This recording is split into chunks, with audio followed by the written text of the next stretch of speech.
Hey, what's going on guys, FrancoTech here, bringing you a review of the HTC Desire 816 for Virgin Mobile. So jumping right into it, first thing I want to say is that this is a really nice feeling phone. It feels great in my hands even though it has a large 5.5 inch screen. And speaking of the screen, as I just stated, it's a large 5.5 inch Super LCD screen with a resolution of 1280 by 720. So yes, the screen is HD and has a PPI density of 267, which is kind of average for a mid-range phone, but it's no problem at all. Text come out clear and pixels aren't that noticeable unless you're really looking for them. As I stated in my unboxing video, one of the first things I noticed about the Desire 816 screen is that the bezels along the sides of it are quite thick, similar to those found in the HTC One, but a little bit more dense. It does feel like the screen could have taken up more space, but yet HTC decided to add these thick bezels to it, which it's not much of a problem to me, but it is something I noticed right away. Next to the screen we have our signature front-facing HTC boom sound speakers, which is one of my favorite things about this phone. The audio comes out really nice, loud and clear, and has some very nice stereo effect to it while in landscape mode. So it's really nice that HTC decided to add these very nice quality speakers on a mid-range phone.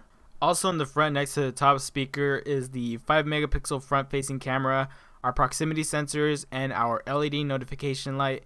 And down at the bottom we have our on-screen keys next to the HTC logo. On the bottom is our micro USB port, and on top is our 3.5mm headset jack.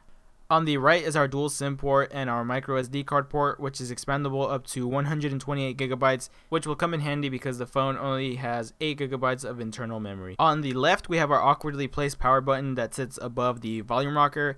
And like I stated in my unboxing video, I'm used to the power button being either on the right, top, or back of the phone, but not on the left. When holding the phone, getting to the power button was easy because my fingers were right next to it really. So it's awkward at first, but easy to get used to, and now I kinda like it. One-handed use with the Desire 816 was not a problem with me at all. Even though this is a large 5.5 inch screen, using the phone felt regular to me. It didn't feel difficult in any way, and it was not a problem at all. Also, for those of you wondering, it fits well in pockets. I mean, I'm wearing jeans here and it's easy to put it in and take it out. So yeah, it's not a problem with the phone, in case you were wondering. Now, something that is a problem with the phone, however, is its back panel. First off, it's a non-removable back that contains our 2600 milliamp hour battery, which I'll talk more about later on in the review. And I don't really like when a phone doesn't have a removable back. I just like knowing that if my battery dies, I can be able to swap it out and replace it.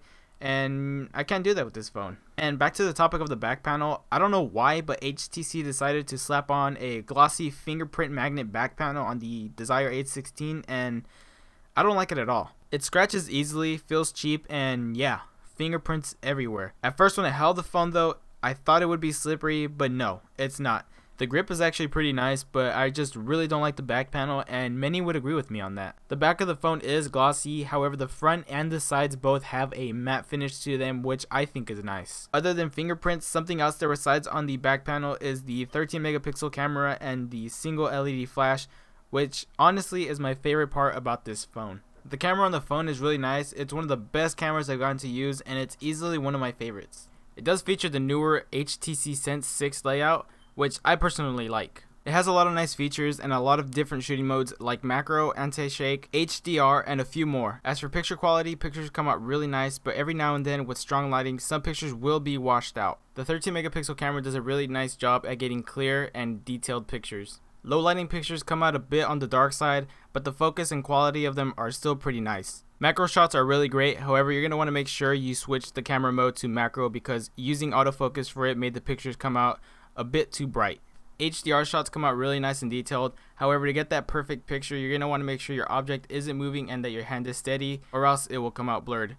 But when it works, it's fantastic. Another feature about the camera that I absolutely love is that it has a fast shutter button, so whenever you need those at the moment pictures, this is going to get you what you need. And something else that the shutter button does is it has a quick burst mode that helps you take multiple pictures at one time, and then in the end you get to choose which one you like the most out of all of them and just keep that picture and the rest will be deleted, which is something I really love when phones have because it gets you a lot of really nice shots.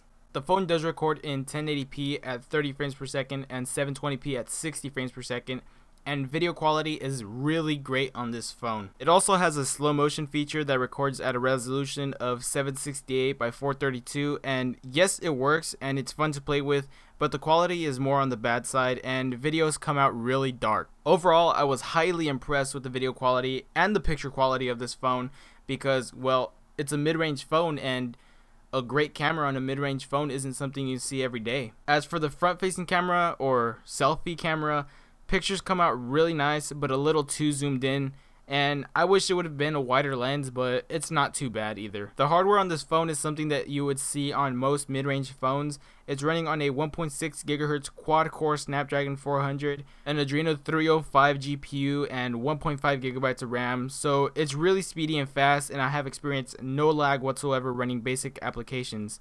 Gaming on the Desire 816 was great thanks to that large screen and beautiful sound coming from the boom sound speakers.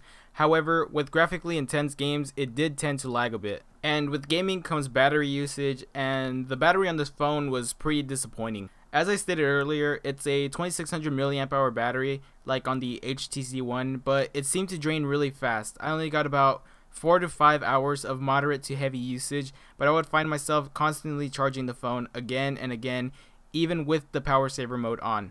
Standby time was also disappointing. I would leave it at 100% when I went to bed, and I would wake up with it at around 78 to 80%.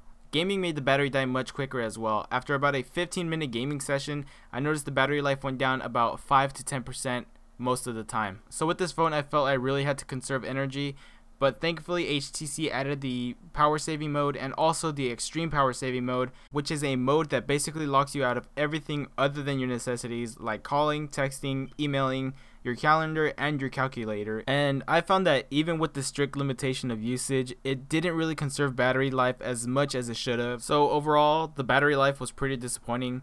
But I'm not sure if it was just the model that I received, because I've seen other reviews of this phone and many of them said the battery life was really great. So I don't know if this was just a defect in the model that I have or what, but yeah, it wasn't great. Not necessarily terrible, but just not great. On the software side of things, the HTC Desire 816 is running on Android 4.4.2 KitKat with the HTC Sense 6 skin on top, and personally I like the Sense 6 skin. It's nice, clean, and fast, and one of the main features of Sense 6 is HTC's Blink Feed.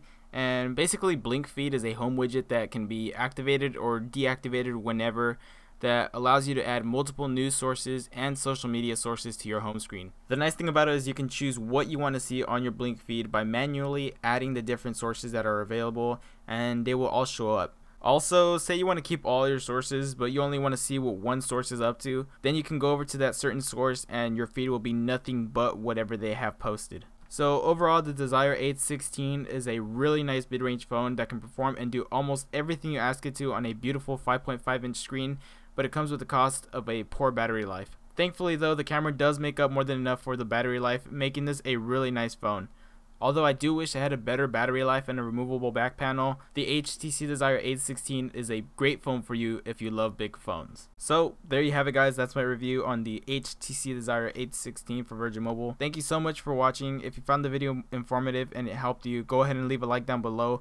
Make sure to comment any questions down below as well. I usually do a good job at answering most of them. Also, if you want, favorite and share this video with friends and family. It really helps my channel grow. And subscribe if you haven't already to be the first to see more future content. And with that said, I'll see you guys in the next one.